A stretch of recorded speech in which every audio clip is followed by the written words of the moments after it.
Hello. In this talk, I'm going to lead you on a journey into South Africa. Yes, South Africa.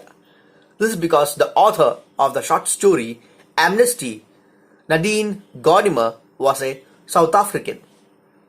Was a South African? Yes, was. She died in 2014, aged 90. What a wonderful life she had lived. Gordimer was a fierce political activist, the voice of the voiceless, a champion of human rights, and a staunch supporter of AIDS awareness programs.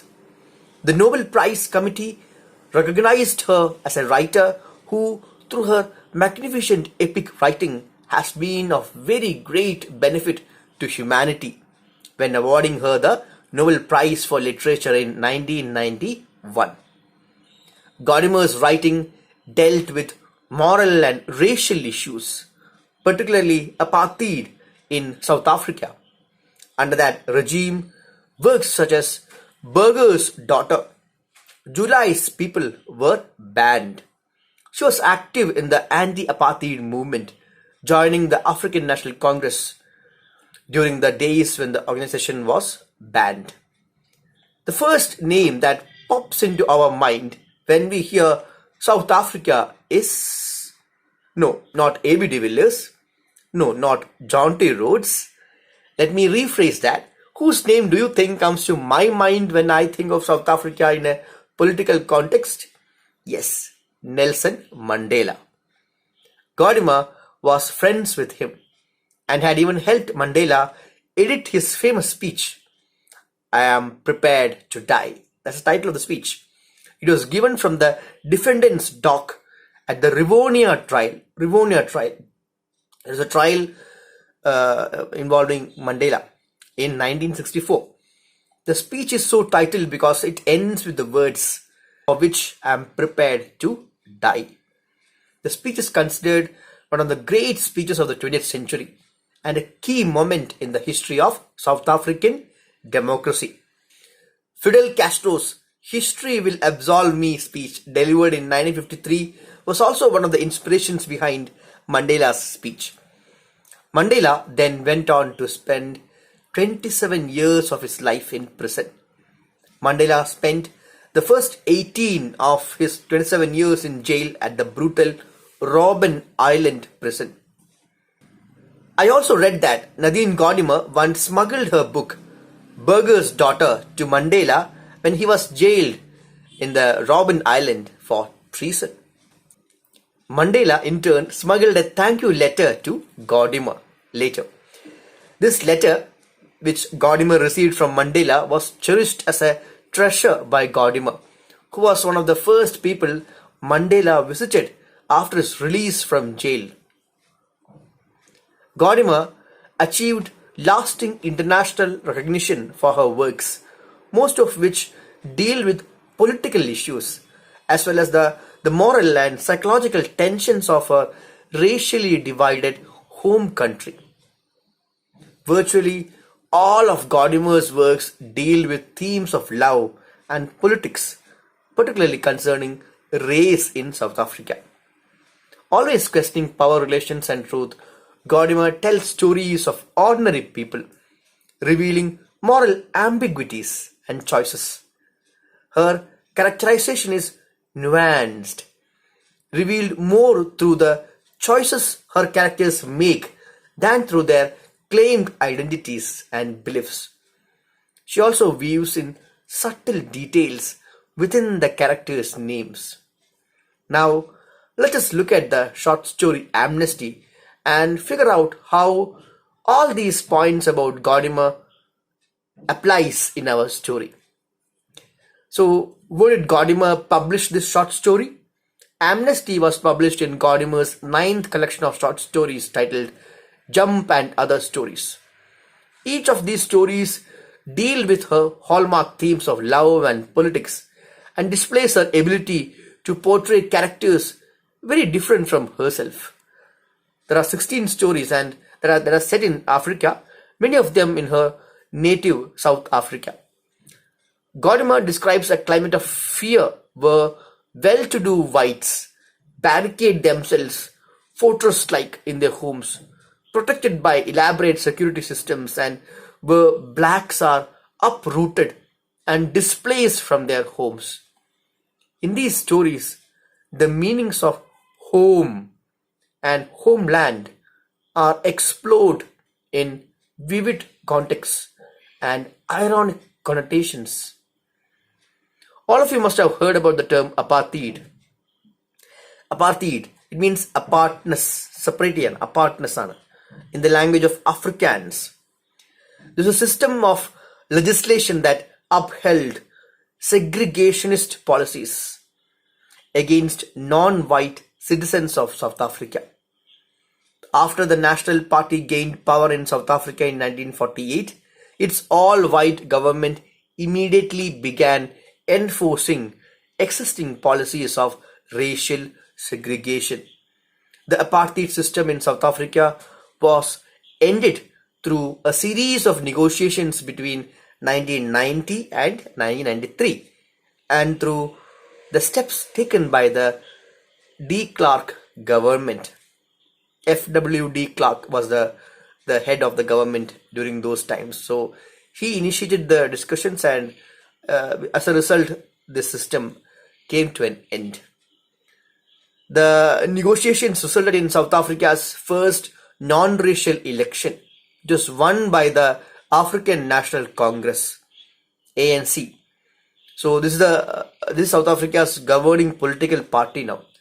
It has been the ruling party of post-apartheid South Africa since the election of Nelson Mandela in the 1994 election, winning every election since then.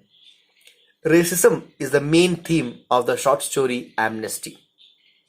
Gordimer showcases how the racial divide in South Africa affects the personal lives of the black people, denying them the opportunity to be safe and happy. She does this by telling us the story of a young black woman and her husband and how their ambitions are thwarted by social inequalities.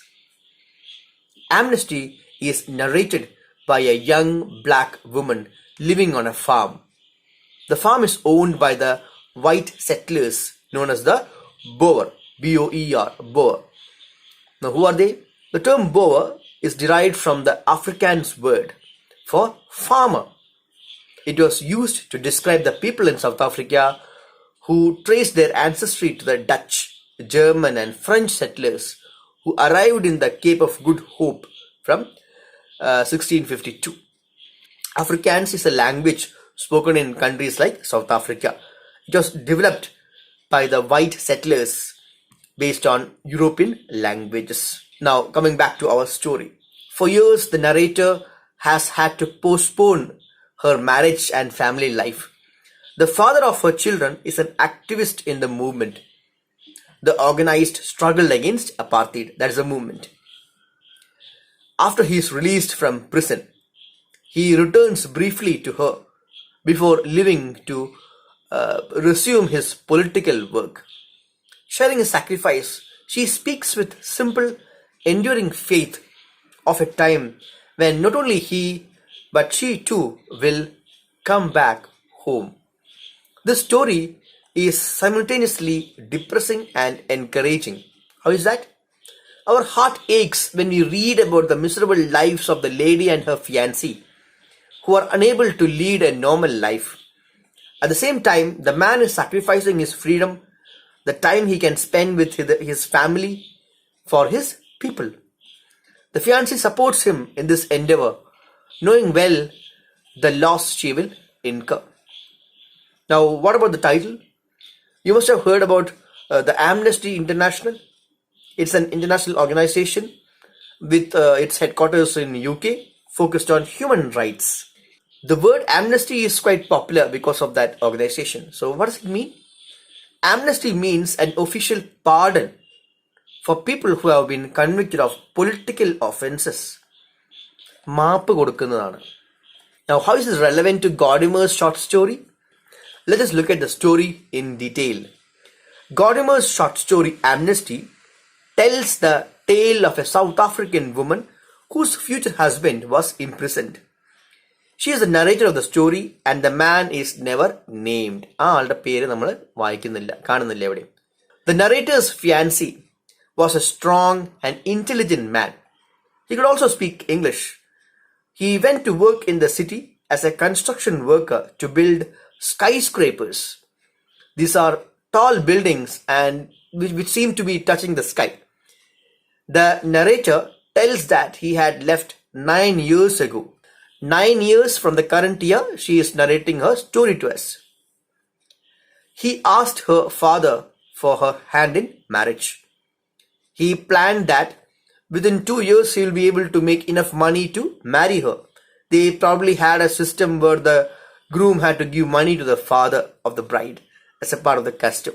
For 2 years he had sent home money and visited one weekend every month. But the woman had no real contact with his life in the city. ഇയാള് സിറ്റിയിലേക്ക് പോകുന്നുണ്ട്, പക്ഷെ അവിടെ എന്ത് ചെയ്യുന്നു എന്നുള്ളതും കൃത്യമായിട്ടൊന്നും അറിയില്ല. Construction വർക്കറാണെന്ന് മാത്രമേ അറിയുന്നുള്ളൂ. Now, what happens after those 2 years? Do they get married in the 3rd year as they had planned? No. The narrator comes to know that her fiancé had joined the union of workers. He was making speeches and raising awareness about civil rights. This includes the rights of the workers and the blacks as well. Now, when people join the union, it would naturally rattle the feathers of the people in power. And since it's the apartheid era of South Africa, these people are whites. So he had become a thorn in the flesh for the white authority. In the 3rd year, the narrator gets to know the inevitable. Her fiancé has been arrested and is in prison. What happened? When few workers were laid off or when their jobs were terminated, he went to talk to the bosses for these people. He protested for them. He was the champion of the people who stood for them. Eventually, the iron hand of oppression falls on him and he is sent to prison as a political prisoner. He did not commit any crime but was challenging the system. Such people are punished by the governments or the people in power and sent away to prisons. They are hence political prisoners. See how the title plays out? The amnesty could refer to the pardon he should have got. After all, he was fighting for his rights as a human being and the rights of his brothers to exist in the world. However, justice had turned a blind eye and he gets imprisoned for 6 long years in the island. Which island? We can guess the answer. The most notorious island which had a prison in South Africa was the Robben Island near Cape Town. Remember that name? This was the same island where Mr. Mandela had been imprisoned. Now, what about the fiancé of the narrator? Did he get a trial? Yes. So he dresses well during the trial. This was to ensure that the lawgivers or the judges knew that they were not dealing with some ignorant black person who did not know his rights. But it did not make a difference and he was punished to be imprisoned for 6 years. This prison was far from her home. By that time, the narrator had just passed her 8th standard and was then working in a farm school, so she couldn't go often to the court to follow the trial of her potential husband. Her father, meanwhile, was working for the Boers. So the Boers owned all the land. They hired these black people to work in their farms. She couldn't go often to witness the trial. Now, what happens during the trial? During the trial, a daughter is born to the couple. Now, the girl is brought by the narrator to the court for her fiancé to see. All his colleagues congratulate the couple. Do you know what he names her? Of all the possible names that he could think of, what would a man think of when he is sure to go to prison?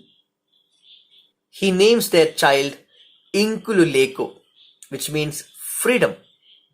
This is a case of irony. The man is going to prison and he names his child Freedom. Maybe he has a vision that this child will grow as an adult in a free country where she is free. And that is the reason why her father is going to prison.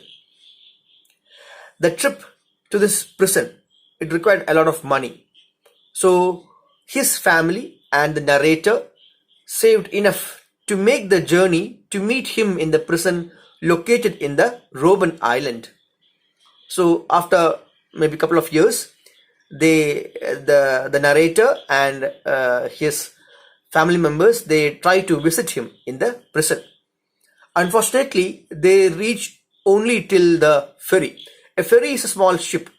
The policeman informs her that they need a police permit to board the ferry to the island in order to meet the prisoners. They had come such a long way only to return without meeting him. They could never save enough money to buy the train tickets again. So after 2 years, they make an attempt to see him, but then they are unable to do so. The narrator feels guilty at her ignorance in not finding out about the police permit. Her fiancé also tells her through his letter. So they have been corresponding via letters.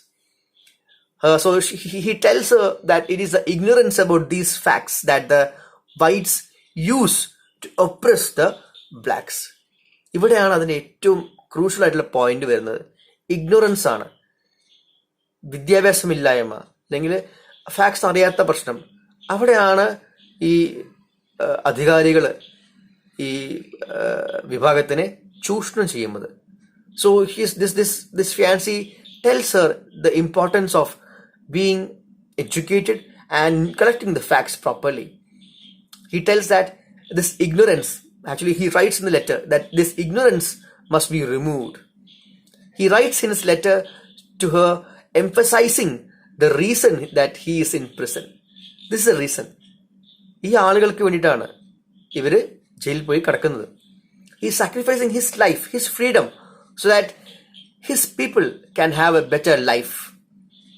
Usually his letters make her sad, but this letter makes her strong, and hence she calls this letter as a good letter, as it gives meaning to her, to their tragedy. He is in prison for a better tomorrow for her and for their people.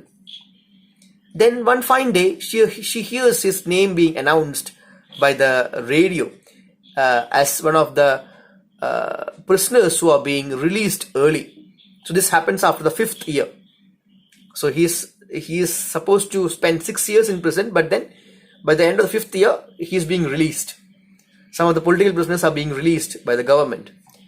So she reads this in the newspaper and sees photos of people celebrating their release. Amnesty has been given. Pardon koduthirukkiyana. The narrator shows his photograph to their daughter. അപ്പോൾ ജയിലിൽ പോകുന്നതിന് മുമ്പ് എടുത്തിട്ടുള്ള ഒരു photograph മകളെ കാണിക്കുന്നുണ്ട്. കാരണം 2ാമത്തെ വർഷം ആകുമ്പോഴേക്കും കുട്ടി ജനിച്ചു, 5ാമത്തെ വർഷം ആകുമ്പോഴാണല്ലോ റിലീസാകുന്നത്. So the girl has grown up a bit. So she tells that this is your daddy. So this daughter eagerly awaits his return. He returns home and everyone is happy. His daughter could not recognize him, for she had seen him in the photograph and he had changed a lot.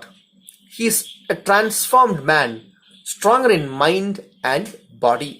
So he used to regularly exercise in the prison and he has become really tough.